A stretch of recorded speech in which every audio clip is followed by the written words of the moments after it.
Madam Speaker, I also ask unanimous consent to revise and extend my remarks.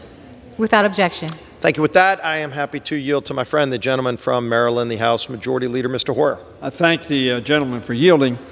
Madam Speaker, before I start on the colloquy and go through the schedule, I was just talking to the whip, the Republican whip, my friend, Mr. Scalise, and we were talking about a friend of ours. His name is John Bresnahan. He's a reporter. He's covered Capitol Hill since 1994, I believe is the note I had, and he is an excellent reporter.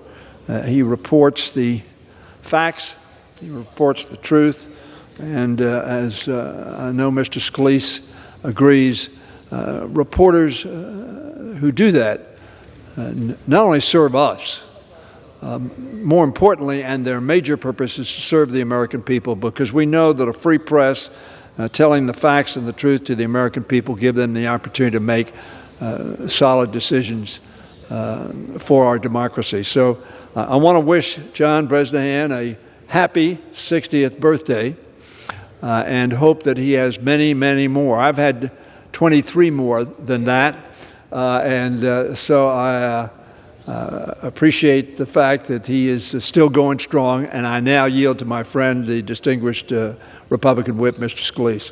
Thank the gentleman for yielding and for the confessional of how many 60th birthdays you've shared, and here's to many, many more for you, but also for Brej. And as the gentleman points out, a fair and free press is vital to democracy. It's the First Amendment to our Constitution, freedom of speech and freedom of the press. And, while they might not report our press releases verbatim all the time as we might like them to, they serve a vital purpose, and Brej is one of those that we see in the halls, like the press that is around here, making sure that the country knows what's happening here in the greatest democracy in the history of the world. As a 60th birthday gift to him, I will promise not to sing happy birthday to him. So with that, wish Brej happy birthday, and again, yield back to the gentleman from Maryland. Like the gentleman, I want to tell Mr. Bresnahan that he made that same promise to me, which is why we did this. If he was going to sing it, I was a little reluctant to do this, but he didn't, and I join with the whip in wishing John Bresnahan, a friend, a very careful and honest reporter, the very best 60th birthday, and many more to come. Madam Speaker, on Tuesday, the House will meet at 12 p.m. for morning hour and 2 p.m. for legislative business, with votes postponed until 6:30 p.m. On Wednesday and Thursday, the House will meet at 10 a.m. for morning hour and 12 a.m. for legislative business. On Friday, Madam Speaker, the House will meet at 9 a.m. for legislative business. On Monday, we will be celebrating Juneteenth as a federal holiday for the second time in American history. Juneteenth is the day on which the last slaves who were in Texas learned of their new status as free Americans. An extraordinary day in the history of our country, eliminating one of the great blights on the history of America. But showing, as de Tocqueville pointed out, that we try to heal our wounds and try to heal our wrongs, and we're still working on that. But last year, the Congress took the historic step of enacting legislation to recognize Juneteenth as a federal holiday at long last. And I look forward to celebrating as we pay tribute to freedom, to all men and women being created equal in the image of God, and celebrate the history of the African-American perseverance and triumph over injustice and adversity. And I say triumph, there has been a triumph, but there are battles yet to be won. And Juneteenth not only looks back, but it looks forward to winning those battles. The House will, I see Mr. Green on the floor, who has a resolution on the recognition of the blight of slavery. And I thank him for that resolution and look forward to having that considered. On Monday, we will be celebrating that holiday, but we will be celebrating as we do Martin Luther King Jr.'s birthday, as we ought to be in celebrating Washington and Lincoln's birthday, committing ourselves to the realization of the principles for which they stood.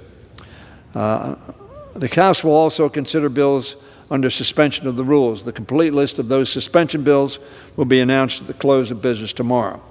Next week, Madam Speaker, the House will consider H.R. 7666, which is titled of Restoring Hope for Mental Health and Well-Being Act, a bipartisan package of bills led by Chairman Pallone and Ranking Member McMorris Rogers to address the mental health and opioid abuse crisis. The legislation expands access to treatment for opioid use disorders, promotes behavioral health integration, and reauthorizes critical programs to support mental health and substance use disorder prevention, treatment, and recovery, including in our children. Madam Speaker, the House will also consider legislation under suspension from Chairman Bobby Scott and members of the Education and Labor Committee to address the mental health, addiction, and suicide on college campuses, which is far, far too prevalent.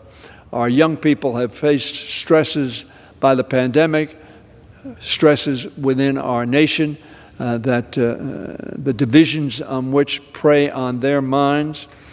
And so this is a very important piece of legislation. I hope it will be, and I believe it's going to be bipartisan.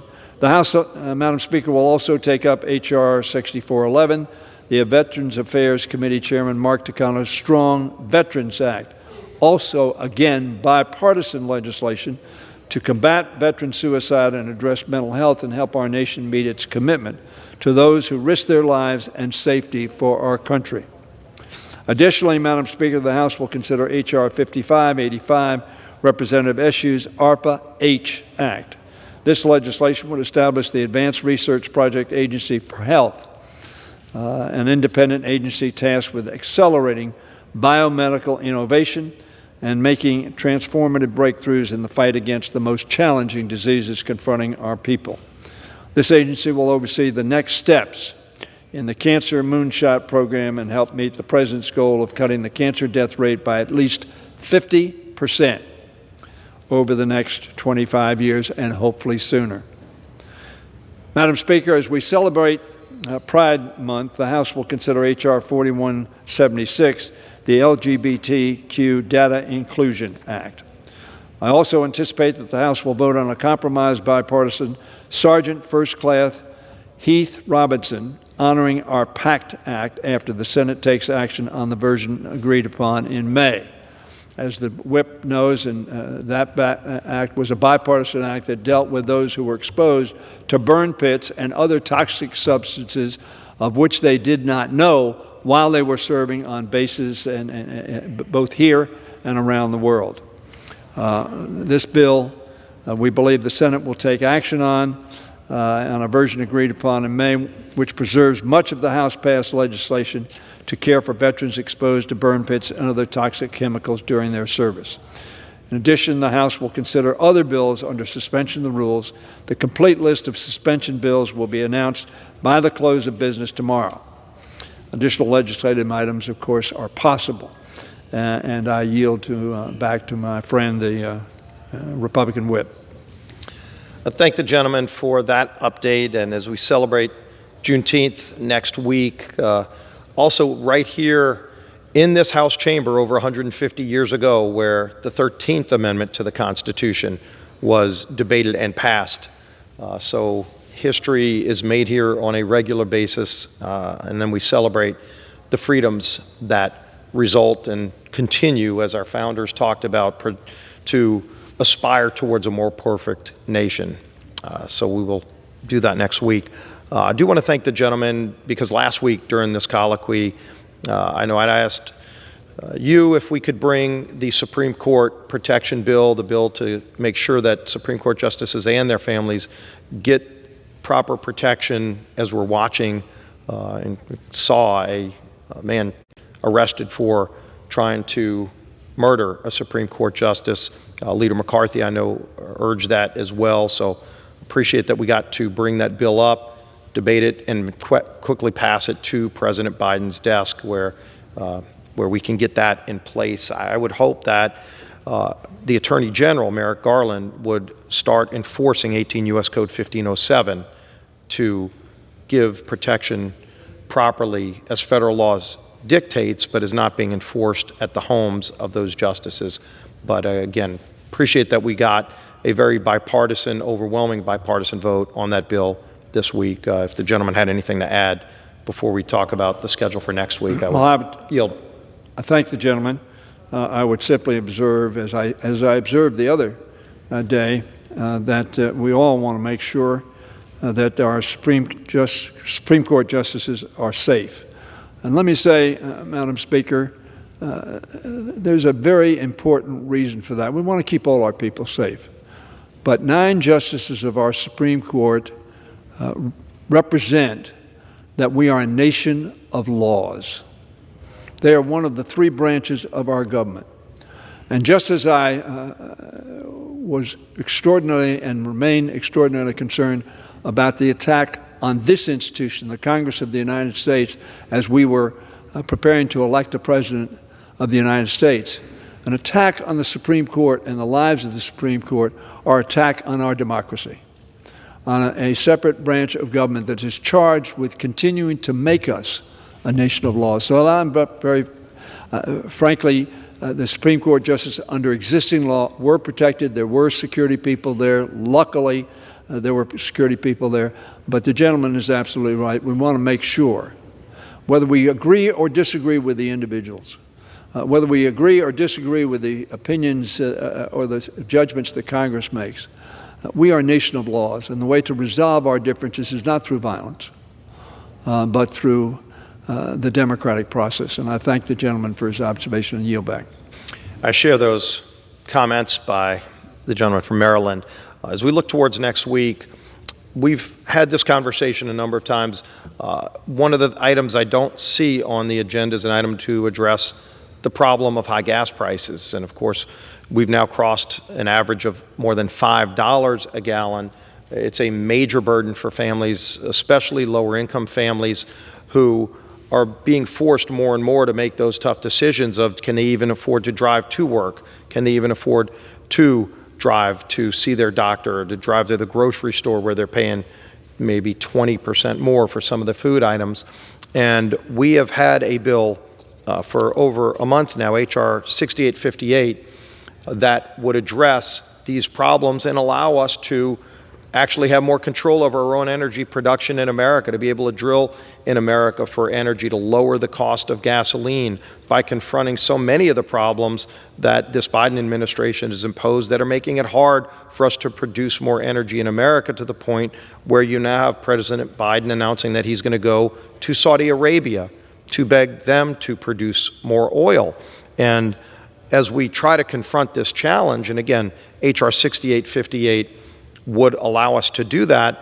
If you look at President Biden's proposed trip to Saudi Arabia, the president likes talking a lot about carbon footprints, carbon emissions, global warming.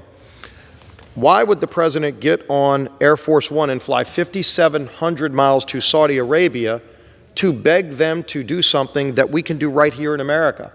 In fact, he could go less than 1,000 miles to Port Fourchon, Louisiana, in my district, where they could produce hundreds of thousands more barrels a day in America, which, by the way, because America has the best standards in the world, would emit less carbon than the oil produced in Saudi Arabia. And while the president will be flying over to Saudi Arabia, he won't know the answer he's going to get. They're an OPEC nation. They typically support limited supply of oil because they want a higher price. So you don't know what the answer is going to be. You're going to fly 5,700 miles over, another 5,700 miles back to the United States. There are no solar panels on Air Force One, so that's going to be a lot of jet fuel, a lot of carbon emissions to do something that he could pick up the phone and call Port Fourchon. We'd love to see him down there, but he could call them. And I can tell you the answer would be yes. They would say, yes, we will produce more energy here in America, but they're not allowed to right now because of limitations put in place by the Biden administration. So while we push to get this bill brought forward, H.R. 6858, it really begs the question, first, what is the carbon footprint of President Biden's trip to Saudi Arabia? But why even do this trip? Why go to Saudi Arabia and ask them to produce oil when we have it right here, and it's President Biden's policies that are stopping that oil from being produced, and, by the way, at a much lower carbon footprint than anything that Saudi, Russia, Venezuela, or any of those countries would produce if it was their countries meeting the demands of our nation and so many others. And with that, I would yield to the gentleman, hopefully to see if we could get the bill scheduled for next week.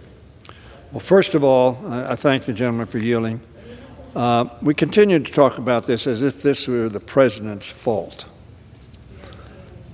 First of all, in a much wider range, this is a result of the pandemic. Why is it a result of the pandemic? Not solely the pandemic, but let me take the pandemic first.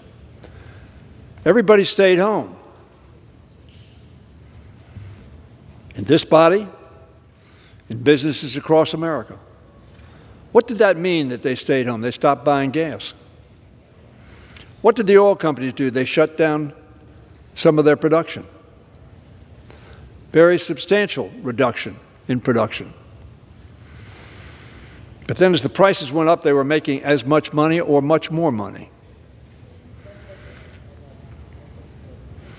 So in making much more money, they didn't increase production, as the gentleman says will be an answer to the question, in a country that does in fact have regulations, does have rules, and because of those regulations and rules, the production of our energy is in fact, as the gentleman asserts, more efficient and more environmentally considerate. But the oil companies, acting from what they thought was good business practice, demand was down, but prices were going up. They were making profits. They bought back stock, which of course increased the value of the stock that remained. They increased dividends, which of course encouraged people to invest in them and made people happy about their investments. But they didn't increase production. And they didn't have to increase production. They were making good profits and making, from their standpoint, good business decisions. As I indicated in the last colloquy that we dealt with this problem, there were millions of leases put on the market by this administration. Some, as I recall, 80 million acres. And there was approximately 2% of the leases bid on. And then the court said this was not a legal process. But it is interesting how small was the interest in additional production at that time, irrespective of what happened subsequently.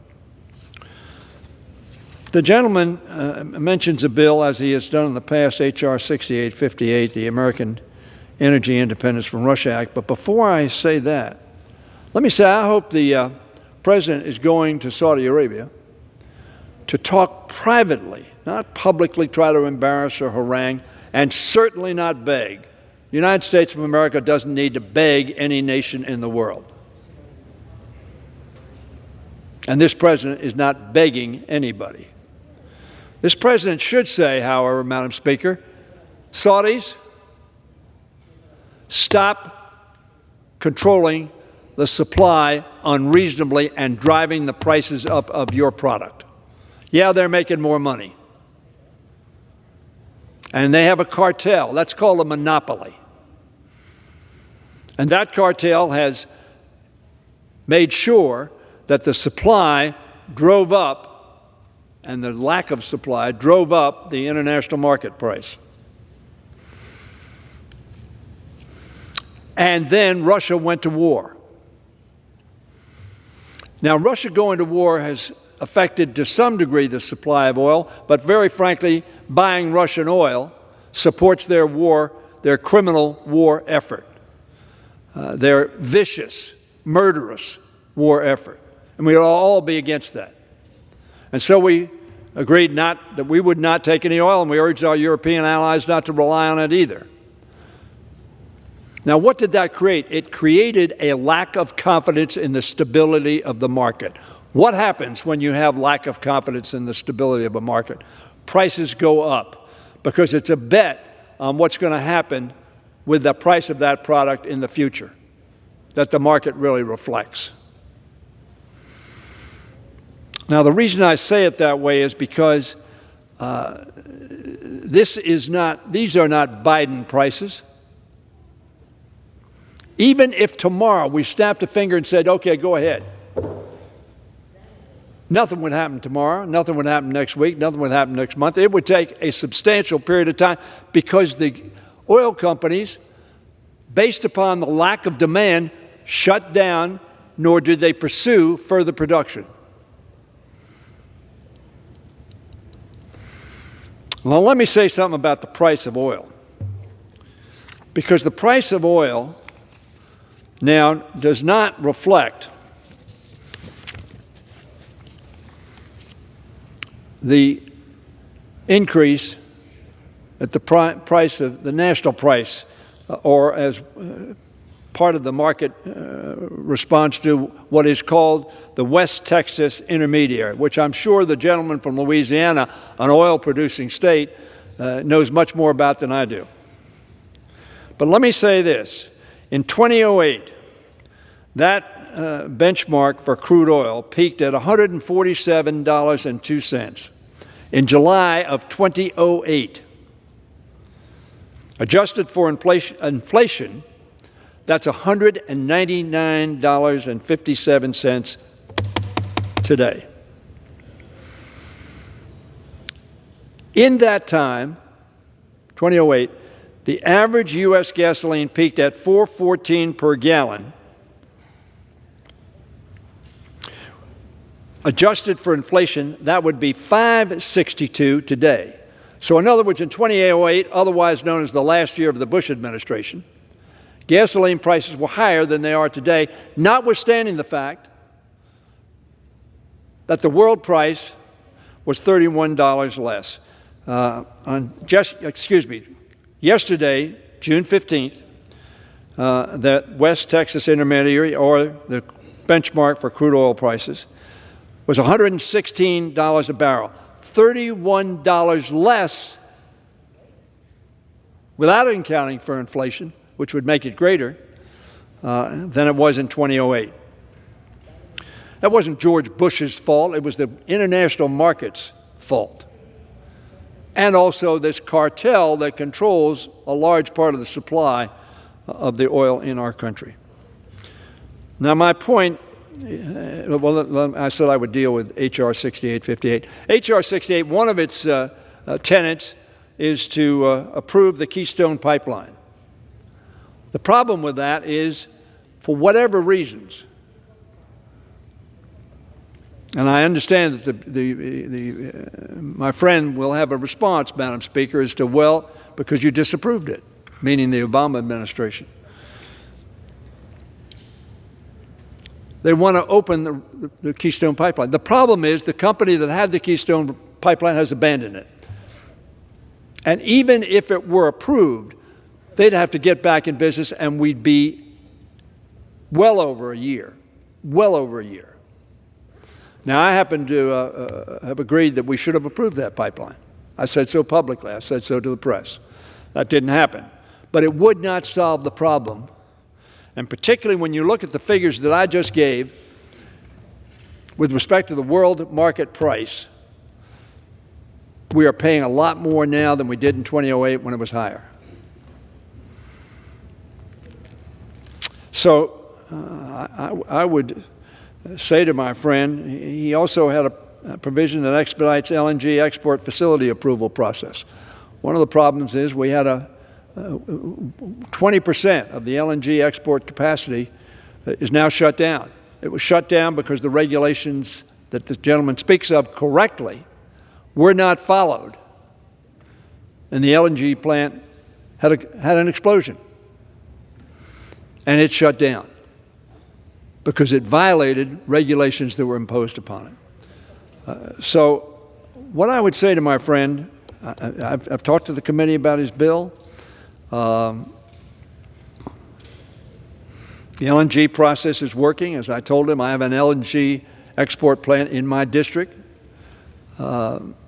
which has changed from substantial exports to the Pacific region, and now 80% is going to Europe to try to bridge that gap as the Europeans retreat from being dependent upon Russian oil. So I tell my friend, with all due respect, and I'm not going to plead with him, but I'm going to suggest to him,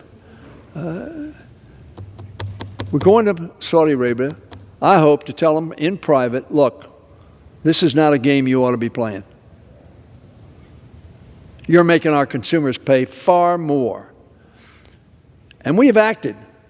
We acted and we passed some time ago a bill that said you cannot have gas prices that are set at unreasonable levels, which we know as gouging. It's like you have a flood in your city. 80% of the grocery stores are wiped out, and the grocery stores that remain triple their prices. That's called gouging. We passed that bill. We also passed a bill today, which unfortunately most Republicans voted against. Most, I say, not all. Which will, again, seek to bring the price at the pump down. How? By utilizing American products to supplement and expand the supply of gas, and we believe will bring the price of a gallon down some 40 cents, what the experts say, if we continue to use a mix of fuel. But let me say in closing on these remarks, which I know have been relatively lengthy, we're in this together, Republicans and Democrats. Fox News criticized me for saying we're at war. We just sent $1 billion for a war we're not in, because we believe in freedom. We believe in international law. We believe that we have a dictator, a dangerous dictator, who is committing war crimes through his men and women in eastern Ukraine in particular, and did it in western Ukraine as they came into Kyiv. We're in this together. One nation, one America, on behalf of freedom. And we've taken tough action, and part of that, we're paying the price at the pump because of that invasion. And the pandemic shut down production and shut down the purchase of gasoline by people because they didn't go to work, they didn't need to get in their cars, they didn't need to commute.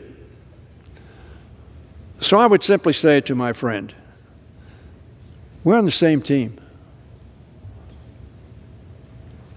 Our president is leading our effort to defeat this despot, to stop this war, to assure the freedom not only of the Ukrainian people, but of all people, and assure that we respect international law. So I looked at your bill. I'd be glad to talk about other ways, including maybe some of the things that are in your bill. But I will tell you, the first couple that I looked at, the Keystone pipeline is not going to be reopened.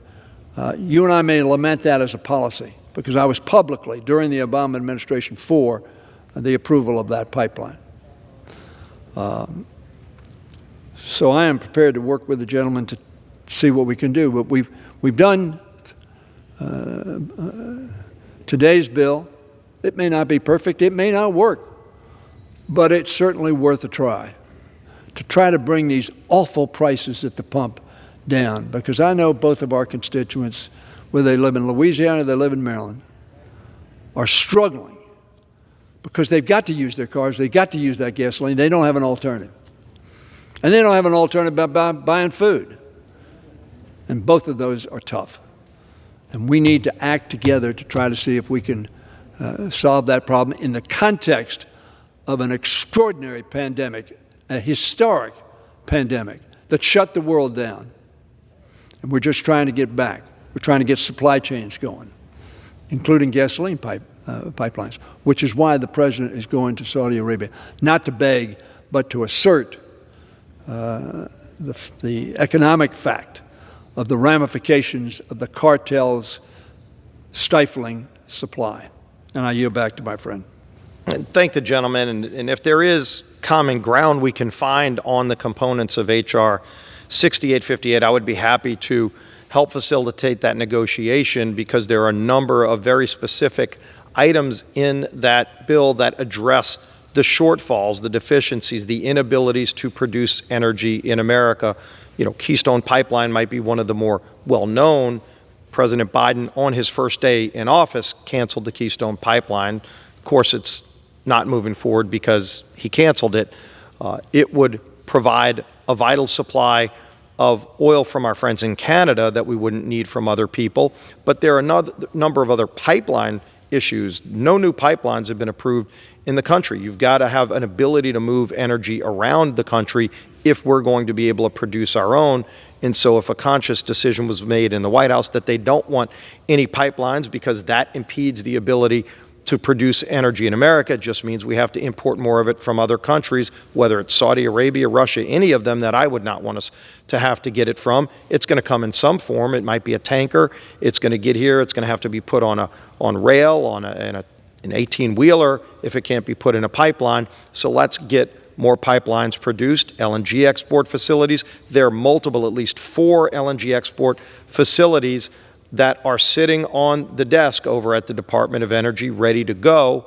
These are multi-billion-dollar privately funded projects that can't move forward because they won't move yes or no on those requests that have been pending for over a year. Obviously, you look at leases, not being able to develop your lease. You can have a title to lease. If you're a farmer and you own land, you could talk about all the thousands of land, but if you need a permit from the federal government to plant food and the federal government won't give you the permit to plant the food, then you can't use the land. The land is worthless. You own leases on federal or state lands, but the federal government, through President Biden, said you can't get permits to go and exercise that lease, then the lease is worthless. And I'll go back, and there's been a lot of talk by the White House about who to blame. By the way, I've never heard President Biden pointing the finger at himself or looking in the mirror and going, is there something I can do? We've got a list for him that he can do and he won't. But he said, Joe Biden, as a candidate for president, and he said things like this multiple times since being president, quote, Joe Biden, quote, no more drilling on federal lands. Quote, no more drilling, including offshore. Quote, no ability for the oil industry to continue to drill, period. That was Joe Biden. And then Joe Biden continued to carry out policies that followed through on those promises to kill drilling in America. And each step of the way, the price kept going up. Prior to Putin's invasion, I know the president loves trying to blame Putin. Well, in advance of Putin's invasion, the price of oil was going up. And in fact, the president was, whatever terminology you want to use, pleading with, begging, asking Putin to produce more oil prior to the invasion of Ukraine. That was who Joe Biden was asking back then, as he was carrying out his promise, no ability for the oil industry to continue to drill, period. He only applied that, by the way, to America. He was asking other countries to drill. He was just saying you can't do it here. Putin said no, by the way. And in the meantime, Putin was making $700 million a day selling his oil to America and Europe during that period where President Biden was carrying out all the steps to stop drilling in America. And then you fast forward, price keeps going up. President Biden, again, doesn't look in the mirror. Gentleman mentioned they blame the pandemic. That didn't fly because that wasn't the case, because people started getting out again, started going again. Energy companies asked to start producing again and filed permit after permit application and got denied and denied and denied. And so then the president blamed the oil and gas companies. They had hearings up here, brought in all the oil and gas companies. You know what the oil and gas company had said under oath? They want to drill more and they can't drill because of President Biden's policies. It's President Biden's policies stopping them from drilling. So again, if the oil and gas companies or Putin were the reason that there was this inability, and President Biden, as he's done multiple times, blamed them, if they were the reason that they had the shortfall, he'd continue to be blaming them. But he knew the public wasn't buying it because it wasn't them. So he just blames more people. So then he goes to price gouging. And as the gentleman pointed out, there was a bill here on the House floor a few weeks ago to try to shift the blame over to price gouging. And the answer was to allow you to sue your local gas station if you didn't like the price of gas. Well, none of us like the price of gas.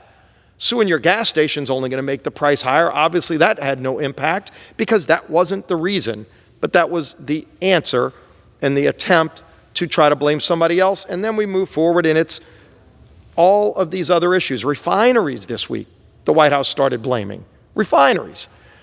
And so while the White House keeps throwing spaghetti at the wall, trying to figure out if somebody else will take the blame, and he's going to go to Saudi and ask them to help us lower the price, Saudi's ability to produce is irrelevant to the price if we produce in America, because we have the ability to drive down that price, because we are not an OPEC nation. We're not a monopoly. We're a free market economy when the free market's allowed to operate. But President Biden, through his promises, quote, no ability for the oil industry to continue to drill, period, he, in essence, took the free market ability for America to produce energy off the table, which means he gave that leverage to monopolies, to cartels. And they're taking advantage of it because President Biden gave them that. Instead of asking them to produce more when they're fine with a high price of oil, whether it's Brent, West Texas, doesn't matter what it is, he's taken it off in America so they can limit the supply. Let's not limit the supply. And again, if it's about saving the planet, if it's about carbon emissions, why not produce more here? There is no country in the world that produces oil that does it cleaner or better than us. And so if you take America off the table, as President Biden's done, no more drilling on federal lands, no more drilling including offshore. That was Joe Biden. He took it off the table here. That means you're going to need oil from countries that emit more carbon to produce the same oil. So you get higher carbon emissions. And again, that doesn't even count the carbon emissions that will occur when President Biden gets on Air Force One and flies over 5,700 miles to go have this conversation that he doesn't need to have, because he can have that conversation right here in America at a place like Port Fourchon, where the answer would be yes, and it would be cleaner. And by the way, it would bring billions more dollars into America's treasury. It would lower the price of gasoline. It would create more jobs in America. So every answer says yes, except President Biden keeps saying no. We want to address it through this legislation, which would counter some of those many things that President Biden has done to turn off the spigots in America. And so if we can work on ways to confront this, I would be more than happy to have that negotiation, and we could go through offline how to do that. That's why I continue to bring this bill up, and I would yield. Well, I thank the gentleman for all of that information.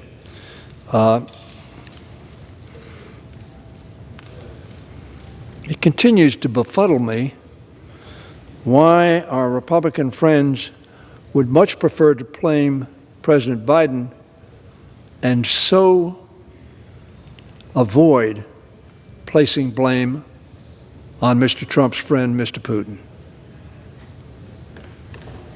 I don't understand that, Madam Speaker.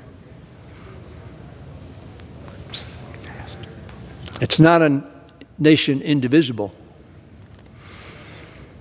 Now, Madam Speaker, I used a statistic some weeks ago that I've heard not at all disputed. The Biden administration has approved more drilling permits on public land in 2021 in 1 year than the Trump administration did each year during its first 3 years in office. And 29. Not compared to the combined 3 years, just compared to each individual year. Number one. Number two, domestic oil production is greater today than it was under Trump.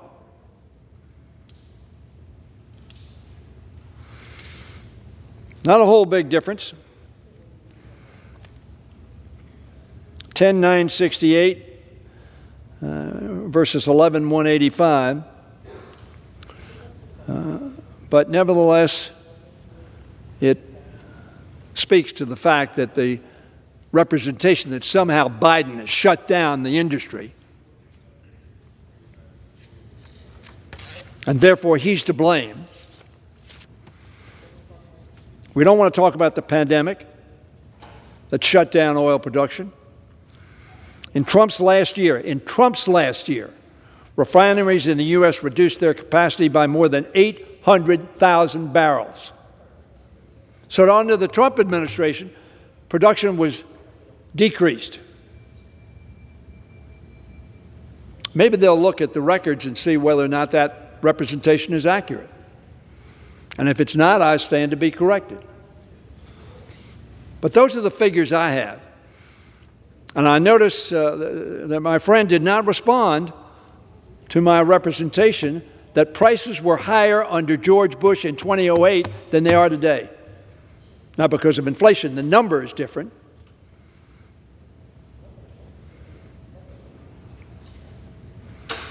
And compared to the world price, prices are higher. So I will say to my friend, we had leased 80 million acres, 2.5 million taken. Court held, as the gentleman pointed out before, that the court said, no, that wasn't legal. So it was never affected. But we have those 800,000 that are not back online.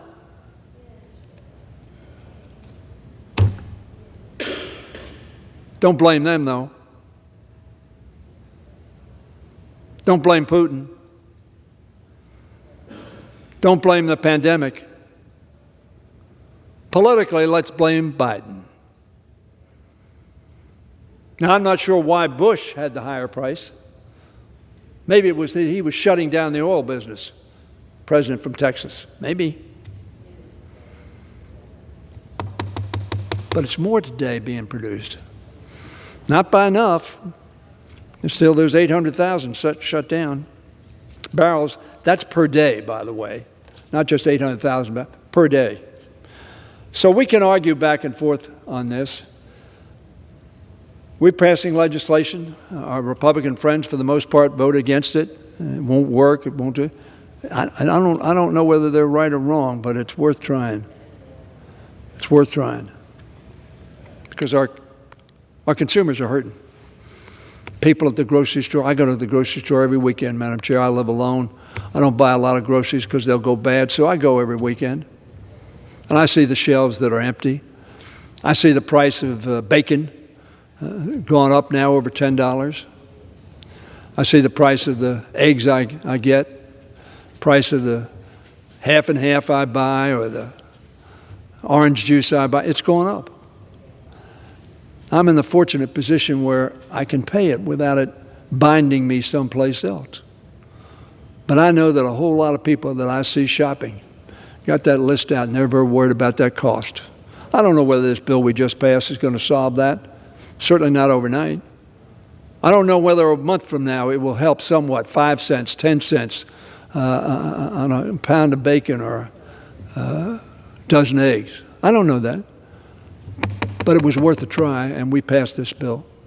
And we got some Republican support, including, I think, the ranking member of the committee that reported the bill out.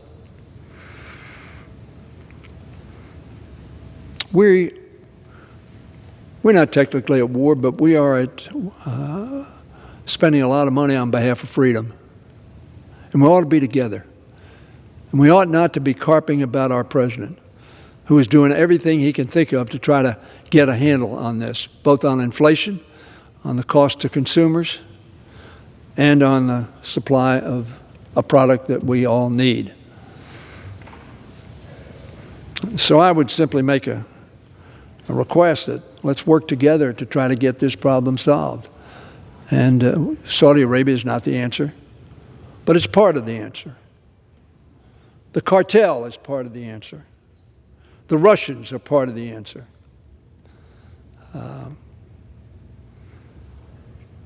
Maybe none of them are the entire answer, but when you understand that this administration has given more leases on public land than the prior administration did in the 3 years, its first 3 years, it's hard to say that this administration is the reason for this, other than politically it's a very salient argument.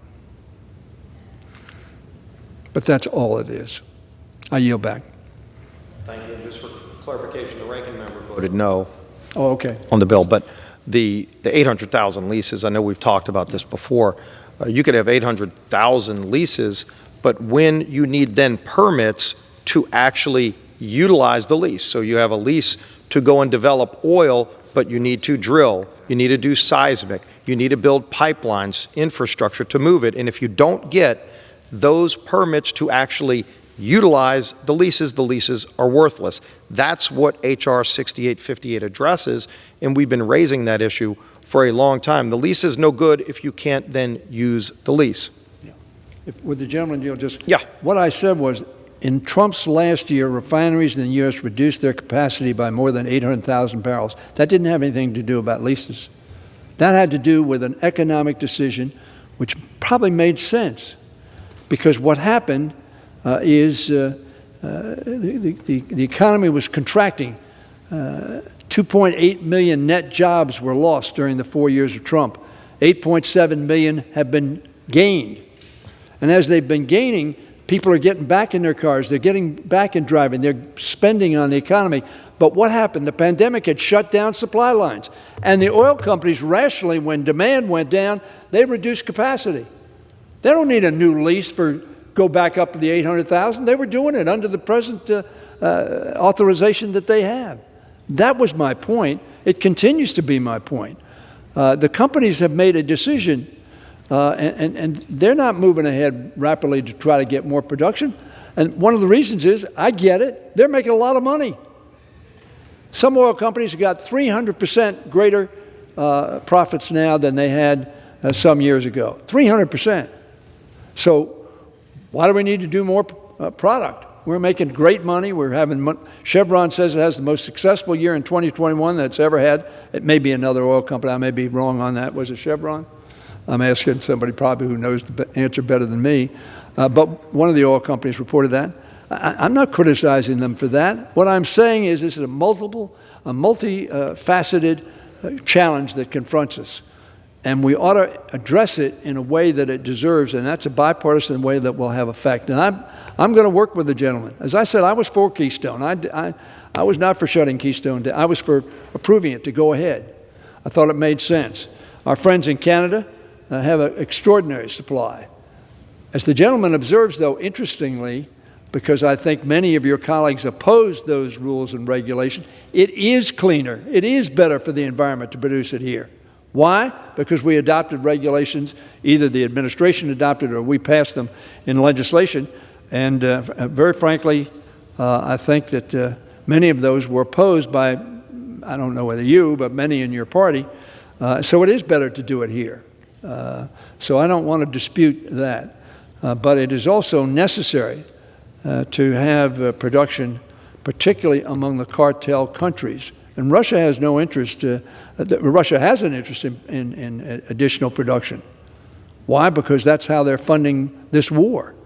But we ought to spend time on criticizing Putin and his war and the crimes that are being committed in his name in Ukraine, and our determination to make sure the Ukrainian people who have displayed extraordinary courage, and Zelensky, who has displayed extraordinary leadership, make sure they know that we're focused on them and we're focused against Putin.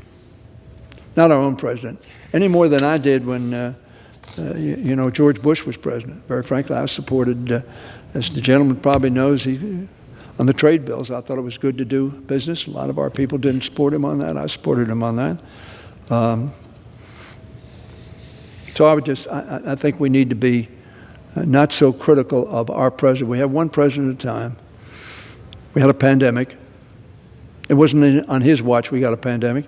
It was on his watch that we got a handle on the pandemic. And on his watch, he's been giving more access to public lands than his predecessor did. And we can debate the nuances of differences. But we ought to focus on why we have this crisis. And the gentleman knows These prices, in many ways, reflect the confidence, the stability, or the lack of confidence and the lack of stability in the market. And the war directly relates to that issue. I yield back. Obviously, we'll continue to debate this. Hopefully, we debate it over H.R. 6858, where we can actually be talking about how we work together to solve the problem. And of course, as the gentleman knows, Congress did come together, Republicans and Democrats, to give our friends in Ukraine the tools to go and push Putin out of much of Ukraine and hopefully all of Ukraine. We will continue to stand with the incredibly strong, resilient people of Ukraine standing up to Vladimir Putin. And we will hopefully have this debate further as we're talking about the legislation that we would like to bring. And unless the gentleman has anything else, I yield back. I would yield back, Madam Speaker.